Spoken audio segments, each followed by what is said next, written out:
iFILM, London.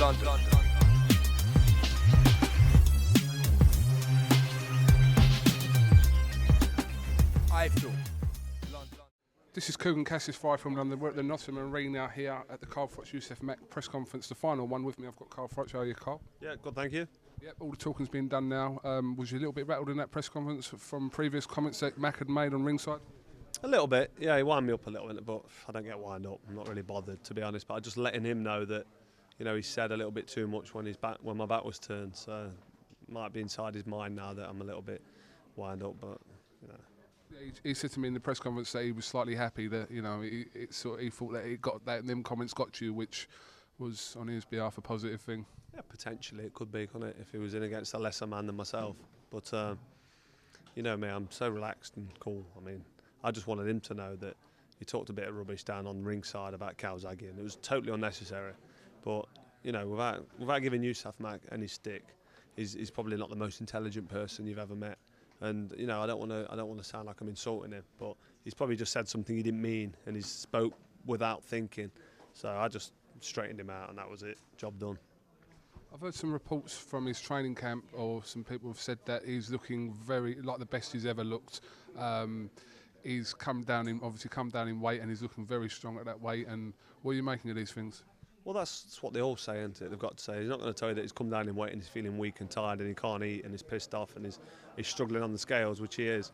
And he wants to go home and he don't want to fight, you know, because it don't sell the fight, it don't make for positive news. So I've heard it all before, and you know, I've been in this game long enough to not listen to anything that they've got to say and just concentrate on doing what I do best. And Saturday night, I've got to do what I did before. I've got to put the performance on. I've got to be sharp, strong, confident, and put my work together. But I've got to put educated pressure early on, because potentially he could be dangerous. You know, he's looking like maybe he belongs at super middleweight. He's not that tall. He's not a big light heavyweight. When you look at Tony Bellew and you see how big he is, or Chad Dawson or Antonio Tarver, they're big guys, and he don't seem like that Yusuf Mack. He's not so big, so you know, there's danger here that he could be better at super middleweight. So I'm not going to take anything for granted, the fact that he's coming down from light heavyweight. I'm just going to make sure that I do what I do best, and that'll be enough. Lucien Boutin made his return to the ring. Did you find he was a shell of the man that was hyped up before your fight? He didn't seem good today. He didn't, you know, if I'd have seen him fight like that before I boxed him, I'd have been rubbing my hands together thinking this is positive for me, because I don't think he's ever looked so bad. But having said that, he finished strong. He did what he needed to do late on to get the win. He looked confident and comfortable, and he was smiling and landing some good accurate blows in round 12, which is a positive sign for him. But no, he didn't look good. Did he? He didn't set the world alight. Let's be honest. Has he said to you that he doesn't want the rematch? Is that what you've stated before?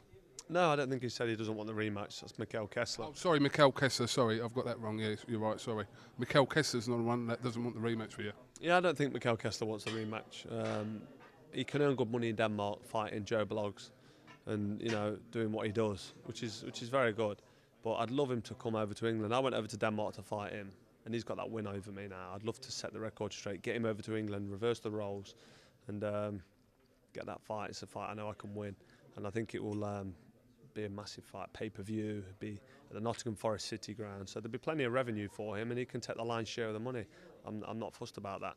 I just want to get the fight on, so hopefully we can coax him over to England early next year if the Boutin fight doesn't happen. So hopefully, potentially, that this may not be your last fight in Nottingham. Yeah, I mean, we're talking about this being the last fight at the Capital FM Arena, because if I do get the Mikel Kessler I feel love.